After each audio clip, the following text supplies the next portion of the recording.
Brooklyn Dom. Brooklyn Dom is a little bit of a wild dude on Twitter. Not in a bad way.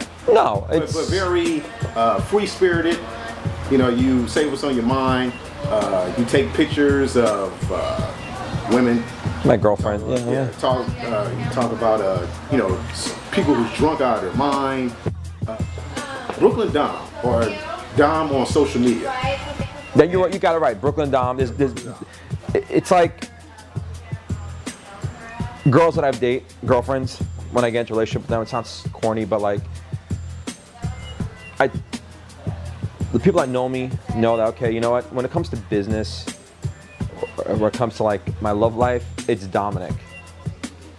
But you know, there's the other side of me, the Brooklyn Dom. This is how I am with my friends. This is how I am 15 hours of the day, and I can't help it. Just me. That's the way I've always been. I've been very outspoken. I've been very blunt, very to the point, crazy, and you know, it's like I like to have fun. You know what I mean? I just enjoy myself. I don't care what people think, and I don't really give a fuck what, you know, anybody's opinion about me. I'm not here for them. I'm here for myself. My social media. Me personally, I find it to be refreshing because a lot of people who try to play that real PC, you know, thing. They try to be politically correct all the time. And stuff you know what? Politically correct. You know, I mean, honestly, in my growing up, PC is new to me. I mean, it's a new term that just happened, 15 years ago, 14 years ago, whatever. Back in the 70s and 80s, I mean, you had fucking shows that were so racist, like All in the Family, talking about coons and spades on national CBS TV and kikes and all this stuff. It's like, you know what? It's a part of me, not to say I'm racist, but I'm just saying, like, I don't follow that PC rule. If I want to take a picture of titties and put on my Instagram because it's my girlfriend or whatever, she should get mad at me, not the people on Instagram who fucking actually go and delete it because some people complain. You're gonna complain, don't look at it. It's not, you know what I mean? Who's looking at it? A 12-year-old girl, a 12-year-old kid's gonna look at it? I mean, who's gonna look at it? It's like adults. If you find it offensive, don't look. You've done several secret collaborations. Circa. Yes. Done with Circa. Done with Nike also. Supra. Right, Supra. How did those collaborations come about? Circa came about.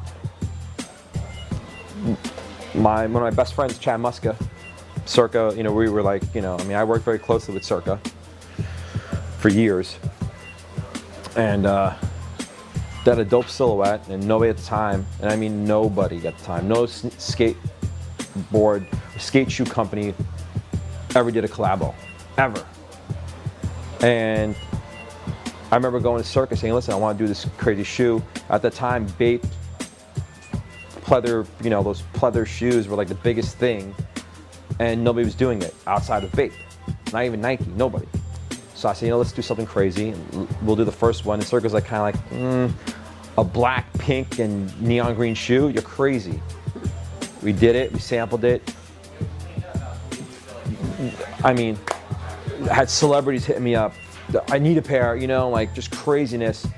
And that shoe came out, we made 100 pairs. And there was a line of fucking 200 people trying to get them, and those shoes were on eBay for $300 to $400 the first 2-3 weeks. Then we hit it again the second time when we did the denim, which was everybody said it's a bite. Okay, yeah, it took inspiration from the Gucci dunk that Nike at the time wasn't gonna put out. And again, that fucking sold out like crazy. And then I created a silhouette, special silhouette with Circa, the Drifter. I helped create the whole shoe and did those collabos, and those sold out. And the Super thing came about where Chad's my boy, you know, Super was brand new. I was their first collabo. And me, Chad, and Angel did that whole design. We came up with the whole process in my office in like 2 hours after lunch. And we did it, and we fucking made it. And actually that sold out. That took a longer time because at the time when we did it, Super wasn't like so bang. It was barely being sold. People were like, oh my God, what is that ugly, crazy high top? It didn't even hit the time. You know, so, and then once it Super hit that summer, I had like 10 pairs stocked up. People were calling me like, yo, I need that shoe. And, you know, it went from selling for $200 to selling to $400. I was selling them to people. You know what I mean? It just like, it blew up like wildfire, but we were ahead of the curve on that. You know what I mean? And the Nike thing, the first one we did, just for the record, I did not do it. An employee did that one. Okay, unbeknownst to me, they went and they did it. And the concept was dope, but the execution was wrong. And people, it still was our first Nike collab, but people were just like, you know, talking about it, whatever. Some people like it, hate it. I think it's pretty cool. The one that I had my hand in was the Rain and Blood one. And that was, you know, as you know, that was huge. And because of that, we have four more collaborations coming out with Nike in the next 2 years. Sweet. Going to be 5. And then we have also doing a lot of work with Osiris. They were the first ones to come up with the craziest shoe with the D3, which to this date is the #1 selling skate shoe of all time. And I'm doing some really special projects with them. I got a very, very cool collab coming out with them that's going to turn heads, and some special projects. So I mean, I got some diamonds that are about to come out. You know what I mean? People are going to trip out when they see some of the things I got planned for the sneakers.